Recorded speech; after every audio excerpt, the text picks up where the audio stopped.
Bienvenue dans ce vlog numéro 2 du Costa Rica. J'ai fait le premier, je fais un vlog tous les 6 mois environ. Je vais vous tenir au courant de ce que je fais pour ceux qui veulent suivre ce que je fais au Costa Rica. Je vais vous montrer les dernières évolutions. Donc on peut commencer par les ananas. Donc on a foutu directement en terre autour du chemin. Là il y a 5000 ananas. Voilà, qu'on a couvert. Donc les couvertures s'en vont au bout de 6 mois, comme on peut voir. Quand on met 10 cm de mulch, au bout de 6 mois il n'y a plus rien. Donc il faut couvrir 2 fois par an. Voilà, on a mis en place un système d'irrigation parce que le Costa Rica a vécu une sécheresse pour la première fois. Enfin pas le Costa Rica, le sud du tropical humide du Costa Rica qui était vraiment épargné. Cette année en 2017 il y a eu une sécheresse, c'est-à-dire qu'il n'a pas plu pendant 2-3 mois, donc on a paumé la moitié des arbres fruitiers et you want to go? Ok, go.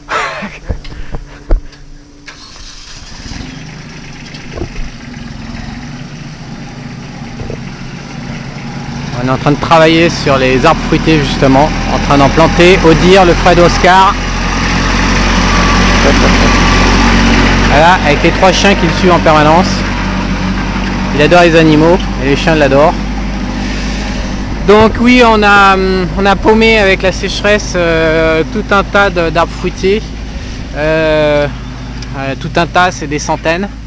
Donc on a sauvegardé ce qu'on a pu avec un système où on a pompé de la flotte dans une rivière et puis on a mis un tank tout en haut. Et après on a fait redescendre l'eau dans les tuyaux comme ça dans les plantations de sachenchi et d'ananas parce que je voulais absolument garder vivants les sachenchi et les ananas. Et puis on a sacrifié les arbres fruitiers parce que vu qu'il faut 5-6 ans, si on perd un an c'est pas très grave. Donc on recommence, voilà, c'est ça la vie, quand on échoue il faut recommencer. Donc la nature nous a mis une bonne branlée. C'est assez intéressant d'ailleurs, la non-linéarité du futur, c'est toujours comme ça que ça se passe. Donc il peut y avoir pendant 20 ans un climat spécifique et la 21e année il y a un nouveau climat qu'on n'a jamais vu pendant 20 ans et donc on se fait baiser, c'est la vie. Donc généralement il y a de la casse quand comme ça il y a du 3 écarts type, du chaos. Donc c'est ce qu'on a vécu au Costa Rica pendant la saison sèche 2017. Donc voilà, donc ça, sinon les plantations de sachenchi donc à 300 pieds qui ont vraiment commencé à pousser, les ananas qui poussent de folie. Donc dans un an, on va avoir une tonne de sachenchi et d'ananas, donc ça va être bien cool. Et on a foutu les bananes et les papayas en masse aussi. Donc on a vraiment misé, on a coupé en deux en fait. On a réfléchi à ce qu'on gardait, ce qu'on perdait. Voilà.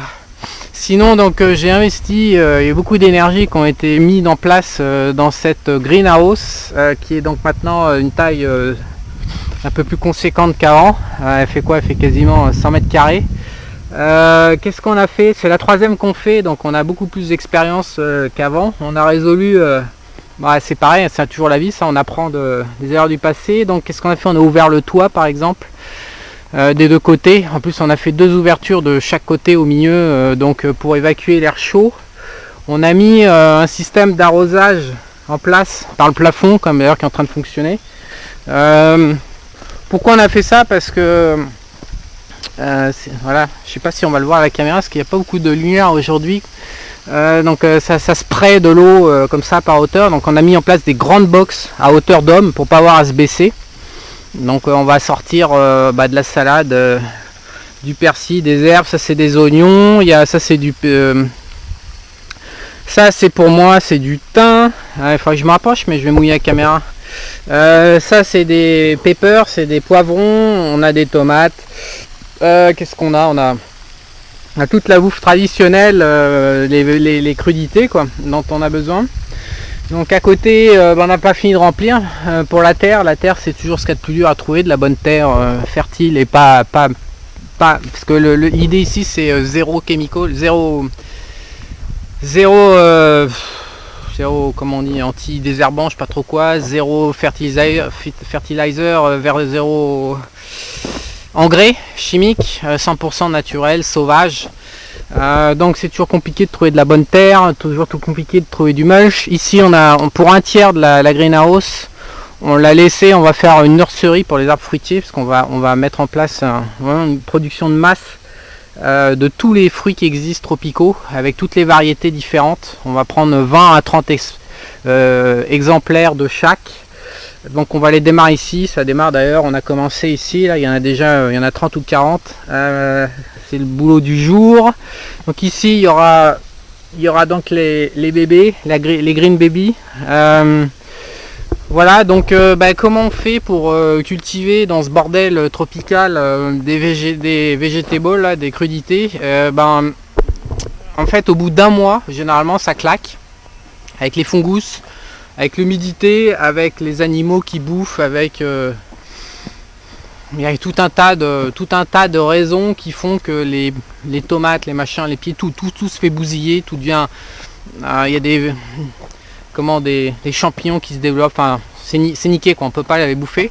Donc tous les mois il faut remplacer. Donc quand on veut faire du 100% sauvage, du 100% naturel, la seule solution c'est de faire du volume. C'est pour ça qu'on a construit beaucoup plus gros. D'abord parce qu'on va accueillir des personnes dans les maisons, et qu'avec ces maisons on veut leur offrir de la super bouffe gratos avec, mais en plus parce que tout simplement pour nous, à partir du moment où on n'utilise aucun produit, il faut multiplier tous les 3-4 semaines, il faut faire des démarrages parce qu'au bout d'un mois c'est mort. Normalement des pieds de tomates, je sais pas combien ça dure en France ou dans les pays tempérés, ça va bien durer 3-4 mois. Ici au bout d'un mois c'est mort.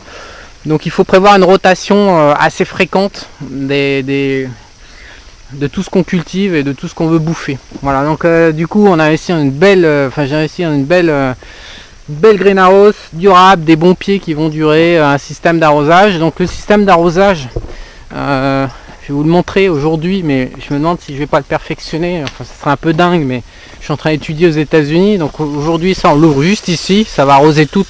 Donc c'est beaucoup plus facile à arroser. Mais aujourd'hui il existe des box qu'on met ici avec un minuteur, donc on pourrait déclencher le minuteur. Et en plus ce minuteur on peut le connecter à un téléphone portable en 3G, et on peut déclencher depuis son téléphone, on peut déterminer la durée d'arrosage qu'on va mettre. Tout ça depuis son téléphone, assis peinard dans son canapé. C'est quand même confortable. Je suis pour... c'est dur de travailler en zone humide, comme ça, tropicale. Et donc moi je suis pour tout ce qui est technologie et qui permet d'alléger la souffrance physique nécessaire pour fabriquer la bouffe, la bouffe sauvage. Donc tout ce qui peut économiser, ne serait-ce qu'un déplacement pour ouvrir pour une putain de box. Voilà, je vais commencer à étudier. Il y a tout ce qui est mécanisable, mais la petite mécanisation, la petite technologie. Alors les bananes super important. J'adore ça. Ça n'a rien à voir les bananes qu'on peut acheter en France, les bananes fraîches qu'on peut cueillir ici. En termes de goût, c'est pas, je veux pas pipoter, c'est vraiment, c'est long, c'est le jour et la nuit. Les différences sont majeures en termes de goût. Donc les bananes, on a, comme vous pouvez voir, avant c'était couvert de bananes, donc on a tout perdu, à 80% avec la sécheresse. Donc ça, on a choisi de sacrifier parce que les bananes, ça met 8 mois à repousser. Donc on a sacrifié, voilà, il fallait couper, c'est comme le trading, il y a des moments où il faut prendre des décisions de survie. Donc ça c'est notre espace banane. Donc on voit, on a replanté hier plein de bébés, j'ai investi. Donc je sais pas si vous savez pour la banane, mais pendant 50 ou 60 ans, au début du XXe siècle, il y avait une espèce qui était très bonne, qui était mondialisée, et il y a une maladie qui l'a complètement décimée à l'échelle mondiale. Toute la production a été niquée. Ils ont mis, je sais plus, entre 5 et 10 ans, je sais plus exactement l'histoire, mais ils ont mis entre 5 et 10 ans à retrouver un spécimen qu'ils ont redupliqué à l'échelle mondiale dans des putains de plantations monoculture, monospécimens. Et ça a bien marché à nouveau. Donc il paraît que cette banane là qui est en cours en vente dans les magasins, excusez-moi, je suis plein de poils de chat. Cette banane là qui est en vente dans les magasins en Europe, aux États-Unis, il paraît qu'elle est moins bonne que la première. Toujours est-il que pour nous tous consommateurs aujourd'hui, on connaît que ça. C'est pour ça que je vous dis que c'est moins bon d'ailleurs, parce qu'effectivement les bananes d'ici n'ont rien à voir. Et qu'est-ce qui se passe en ce moment? Il y a la maladie du Panama qui redémarre et qui est en train de reniquer toutes les plantations mondiales. On a la même chose qu'il y a 50 ou 60 ans. La nature, Dame Nature, se laisse pas faire comme ça, elle déteste la monoculture monospécimen. C'est le principe de base de pas faire ça, c'est ce qu'on fait tous sur Terre, dans tous les pays en tant qu'humains pour produire en masse. Et donc on se fait punir. Donc là la banane ça va pas très bien. Donc nous j'ai investi dans toutes les différentes variétés en dehors des schémas mondiaux. Donc là puisqu'on redémarre à zéro, j'ai planté des petites bananes rondes, des petites bananes fines, des grandes bananes, des bananes rouges purple en fait. Je crois qu'on a une dizaine de variétés de bananes différentes ici. Donc on va mettre ailleurs dans la plantation que je suis en train de créer d'arbres fruitiers pour diversifier toujours. Mais le secret, il n'y a pas de secret en fait, il n'y a pas besoin d'être professionnel à l'agriculture pour savoir comment ça marche, il faut arrêter juste d'être con 2 secondes. Et la connerie, ça consiste à mettre un seul spécimen sur des hectares tout seul comme ça et qui donc se fait attaquer partout et qu'on est obligé de défendre avec de la chimie. C'est pas naturel et quand on commence à faire des plants qui sont pas naturels, ça se termine mal. Voilà, donc j'ai pas envie de t'emmerder. Je pense pas qu'il y aura à nouveau une sécheresse comme on a connu. C'était la seule de 20 ans. Là il a plu énormément, ça a rattrapé. Donc je me suis contenté de diversifier une centaine de pieds de bananes qui vont produire en masse, mais avec une dizaine de variétés différentes de bananes. Et je pense que ça suffira. Donc ça c'était le deuxième projet qu'on a concrétisé. Alors là c'est le troisième truc que je vais vous montrer. Donc ça c'est la maison, c'est la troisième maison que j'ai construite, qui est vide depuis 3 ans. Parce que tout simplement je savais pas trop ce que j'avais branlé de ma vie. J'avais un petit souci, c'est qu'il y avait un peu 22 000 d'écart entre ma double vie et 22 000 bornes, ça fait quand même un paquet de kilomètres. C'était un peu la merde. Et j'arrivais pas à me décider entre mes deux grandes passion entre guillemets, qui est ce que je vous montre ici au Costa Rica et qui est la vie citadine à Bangkok avec les copains, les nanas, la déconnade et le truc ultra citadin, ultra moderne. Donc j'ai besoin des deux et je sais pas trop comment faire, donc ça m'a pris 5 ans pour prendre une décision. Donc du coup j'avais 5 baraques sur les bras, donc celle-là c'est la troisième et grosso modo j'en faisais rien. Voilà, comment foutre $1 million dans le vide, c'était moi. Comment raconter sur Objectif Éco, comment gérer son pognon et derrière foutre $1 million à rien branler, à rien cracher comme pognon. Et c'était moi, voilà, je m'en cache pas, c'était moi. Je merdais. Bon, j'ai fini par prendre une décision, c'est comme toujours dans la vie, il faut toujours une bonne stratégie de Dieu. Une fois qu'on a la stratégie, ça marche beaucoup mieux. Donc la stratégie étant plus claire et la décision étant prise de rester au Costa Rica, j'ai commencé à bouger il y a 3 mois pour louer tout simplement ces maisons en location saisonnière. Et donc celle-là, je suis un peu essoufflé parce que encore une fois, vous savez pas ce que c'est, mais le climat tropical humide, dès qu'on monte là, ça tue.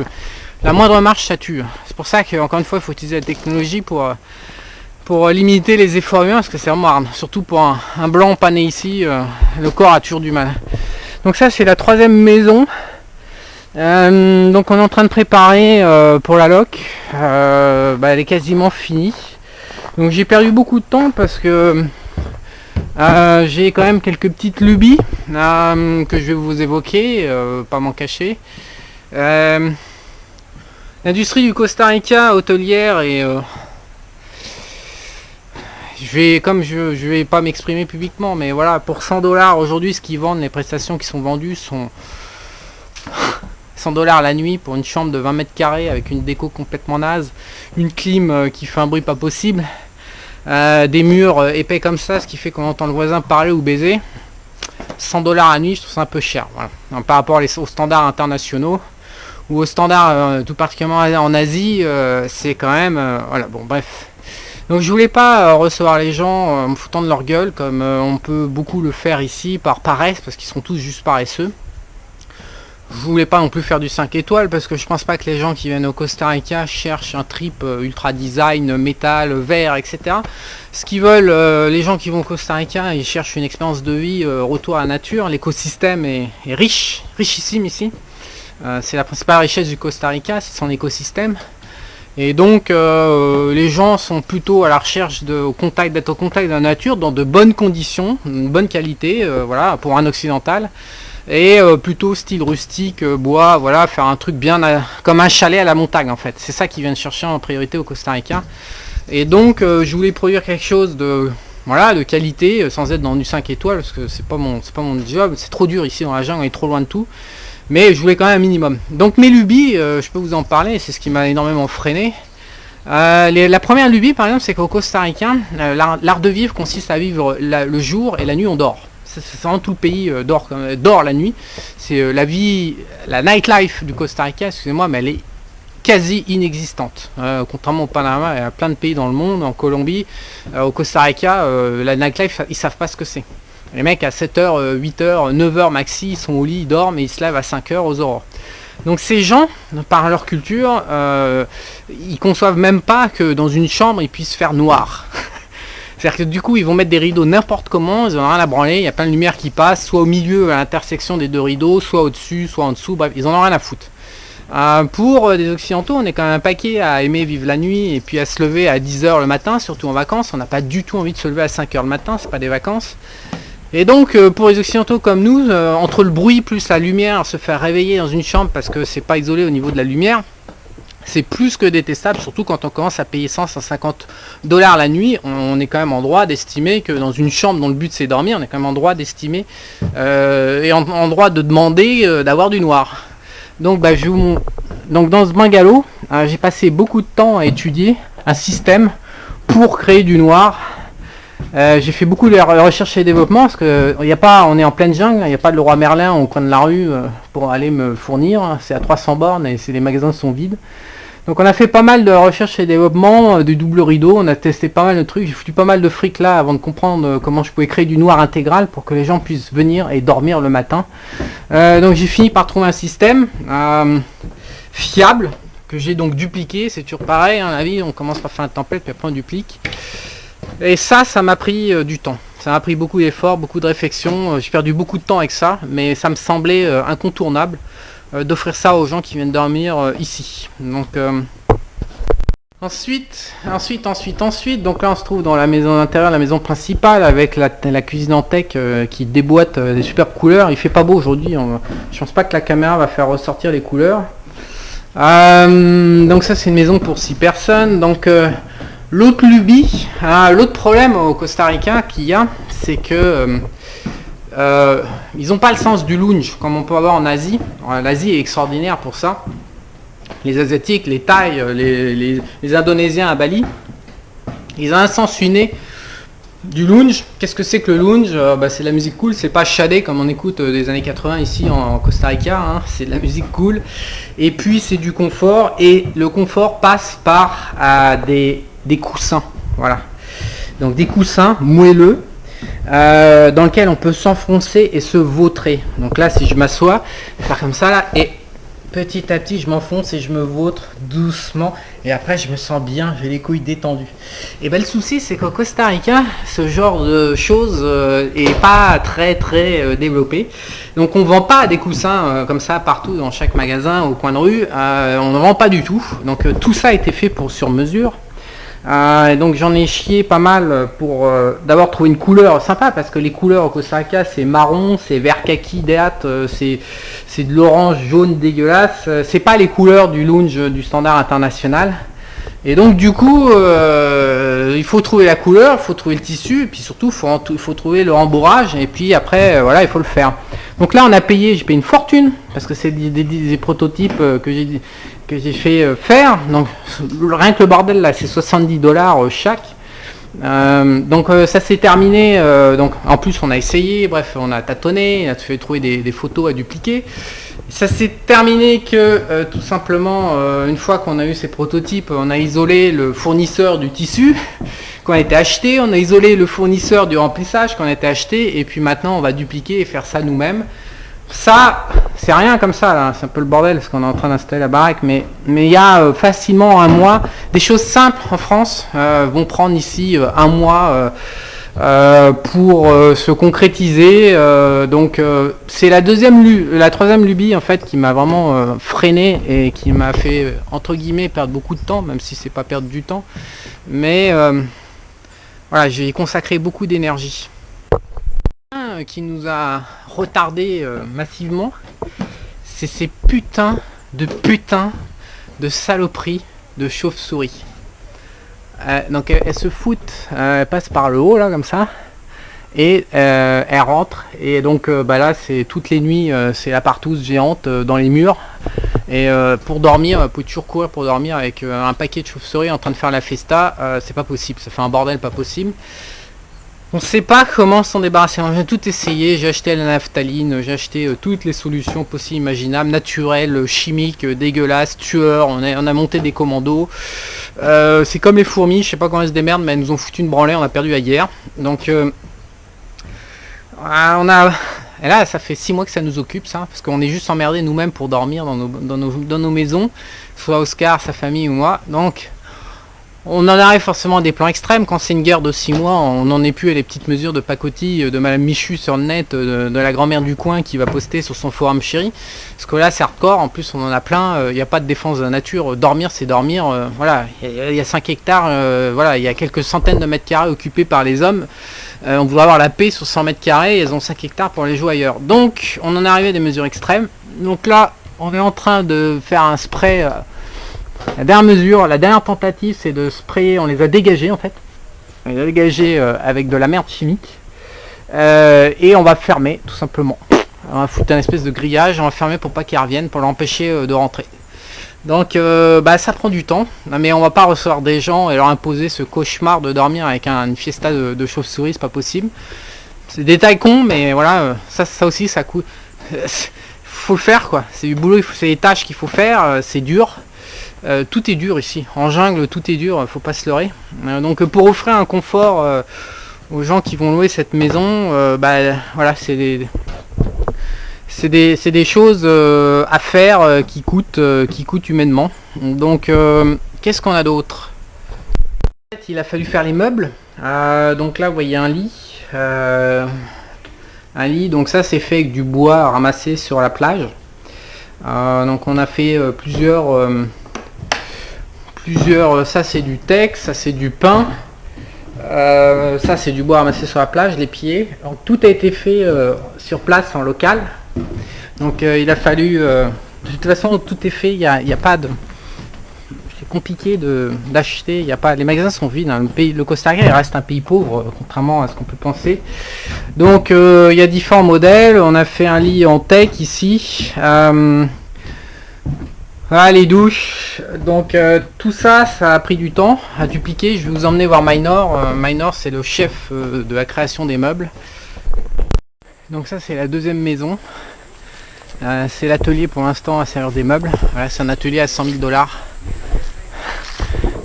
J'ai géré mes affaires aux petits oignons au Costa Rica comme vous pouvez voir. Ça a été fait avec une efficacité financière redoutable. Donc qu'est-ce qu'on a? On a du teck, du pin. Ça c'est tout le bois qui va être ramassé sur les plages, qui va être travaillé après. Notre chef, Minor, it's for YouTube. Minor qui speak English. C'est for the French people. Ok, Paris Saint-Germain. Minor love soccer football. Ok. Je vais vous montrer voir les derniers lits.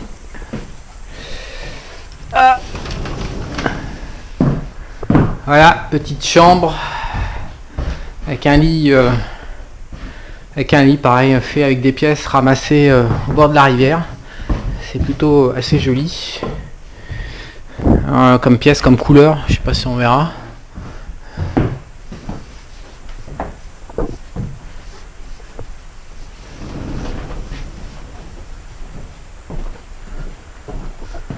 Là c'est la cuisine, c'est une maison pour 4 personnes et non pas 6, donc la cuisine sera plus petite. Voilà, toujours avec les grandes baies vitrées pour une ouverture maximale sur le jardin, sur les jardins. Les gens viennent ici pour bouffer la nature, ils vont bouffer, c'est ce qu'ils auront 24 heures sur 24. Donc ici on crée les meubles pour les 3 maisons. Donc ça prend beaucoup de temps parce que tout est fait à la main. C'est du fameux handmade. Et un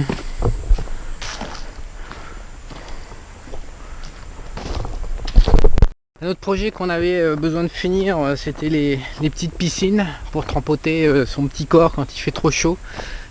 Il fera toujours trop chaud quand on arrive d'Europe ou des États-Unis, enfin, surtout des États-Unis, du Canada. Donc les piscines, elles nous ont posé pas mal de problèmes. On en est quand même à la version probablement 5. Ouais, 4 ou 5 interventions pour chaque piscine. Déjà ici, il y a pas mal de tremblements de terre, donc il y a des secousses. Plus ou moins fortes, mais ça tape quand même. Personnellement, les tremblements de terre, moi, c'est c'est ma plus grosse peur dans la vie. Quand on est, faut le vivre. Enfin, je sais pas, c'est animal, c'est de la terreur. C'est pas même plus de la peur, c'est de la terreur. Quand il y a des secousses qui durent, c'est le seul truc qui me fait perdre le contrôle de moi, vraiment en terreur et en peur. Le souci, c'est que ça fissure tout ce qui est béton. Donc, les piscines étant en béton, elles se fissurent. Donc il a fallu qu'on renforce, qu'on recommence et qu'on renforce parce qu'il y a des fuites de flotte. Les pierres qu'on a achetées aussi fuyaient, bref, tout merdé. Donc ça nous a occupé. C'est voilà ce qu'on a fait au cours des 6 derniers mois. Donc on arrive au terme. Donc l'exploitation commerciale va démarrer incessamment sous peu dans la première maison. La deuxième maison, je pense qu'il reste un mois puis ça va démarrer. Alors, voilà, donc on a transformé le projet d'habitation, de construction de maisons un peu faite n'importe comment, pas les maisons mais le projet conçu sans trop de réflexion de fond en expérience de vie dans un espèce d'immense serre fruitière avec des fruits partout, des milliers de fruits, pour que les gens viennent. Ce que j'ai fait aussi, c'est que, ah oui c'est ça aussi, c'est mon projet en cours qu'on démarre, aujourd'hui en fait, on démarre aujourd'hui. Je suis rentré à Bangkok la semaine prochaine et je suis en train de programmer les tâches. Une des tâches pour la santé humaine, pour les gens qui ont plus de 40 ans, et une manière générale, on sait que les gens qui viennent au Costa Rica sont âgés. Âgés, c'est-à-dire ils ont tous plus de 40-50 ans, il n'y a pas de jeunes qui viennent trop au Costa Rica. La plupart des gens aujourd'hui sont en mauvais état, les blancs, surtout aux États-Unis, il y a 80% de la population qui est niquée avec le mode de vie. Au Canada, je connais pas les chiffres, mais ça doit être assez méchant aussi. Je parle même pas de l'Amérique latine où ils sont tous niqués physiquement. Donc le secret du bien-être, moi je l'ai mis dans une formation, vous l'avez acheté massivement là. Pendant 6 mois c'est resté comme ça et puis là vous êtes 50 à avoir acheté ma formation sur les hormones et tout le monde a l'air d'être bien content de cette formation. Mais le secret c'est les hormones pour aller bien dans la vie. Quand on a plus de 40 ans, c'est stimuler les hormones. Quand on est un mec, la testostérone et l'hormone de croissance c'est ce qu'il y a de plus important. Donc soit on l'achète de manière synthétique, donc les stéroïdes anabolisants pour la testostérone ou l'hormone de croissance en petites piqûres quotidiennes, soit on relance son système hormonal en prenant soin. Donc généralement ça a lieu par des acides aminés puis avec des racines. Et il se trouve que les racines qui stimulent la testostérone sont tropicales. Donc il y a du foreskin, il y a du tonkatali, il y a du mucuma pruriens pour la dopamine, etc. Donc c'est que des trucs qui poussent dans le coin. Donc je me suis dit, en plus de faire des expériences fruitières et de bouffer une bouffe ultra haute qualité, je me suis dit que j'allais compléter ça en cultivant ces espèces de racines pro-hormonales. Moi j'en prends pour moi depuis 6 mois, 1 an, et il n'y a pas à chier 2 secondes que ça marche, à condition de les prendre en cycle et non pas en continu, parce que la linéarité ça marche jamais. Mais donc le projet c'est qu'on va cultiver, devenir un pro de tous ces compléments alimentaires sous forme de racines qui stimulent, qui nous rendent en meilleure santé quand on a plus de 40 piges. Et je n'ai pas de doute que les gens qui vont venir ici, du moins les hommes, parce que les femmes j'y connais que dalle, je suis un mec, j'ai pas étudié pour les femmes, mais les hommes qui viendront ici, je pense sincèrement qu'ils se rafistoleront s'il reste une semaine à bouffer des fruits sauvages, 0% engrais, 0% chimie, à couper fraîchement. Il y a une énorme énergie dans le ciel ici, il y a une énorme énergie dans l'écosystème, donc quand on avale ça, les fruits c'est de l'énergie, hein. Donc quand on avale de la pure énergie, ça rafistole. Si on commence à avaler des fruits, des roots, des racines pro-hormones, ça va rafistoler aussi. Donc ce que j'ai comme espoir en tête, c'est que les gens qui viennent ici, je les rafistole grâce aux produits du jardin, des produits tropicaux sur 5 hectares qui font du bien. Et ce que j'espère, enfin ce qu'on espère tous, parce on sera plusieurs à les accueillir, c'est que les gens repartiront avec la banane, avec le sourire, avec les étoiles dans les yeux, parce qu'ils auront vécu une expérience de vie. Aujourd'hui, les vacances passives sur une plage à rien branler, c'est un peu dépassé, hein. Le concept du Club Med à bouffer comme une vache en all inclusive, ça passe un petit peu de mode. Aujourd'hui, les gens veulent non pas posséder, mais faire des nouvelles expériences de vie, ils veulent se plonger dans des univers qui quelque part qui les élèvent, parce que les vacances passives ça tire vers le bas, donc ils veulent découvrir des choses.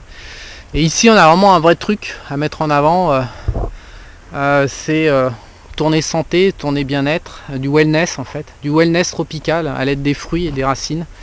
Et donc c'est le plan, donc on est en train de construire ça, donc les 6 prochains mois on va être consacré à augmenter la production en masse de tous ces ingrédients dont on a besoin après 40 ans pour péter le feu. Voilà, c'est ça le plan, c'est ça les travaux du moment. C'est à peu près tout ce que je pouvais vous dire. Rendez-vous dans 6 mois pour faire un nouveau point. Bye bye.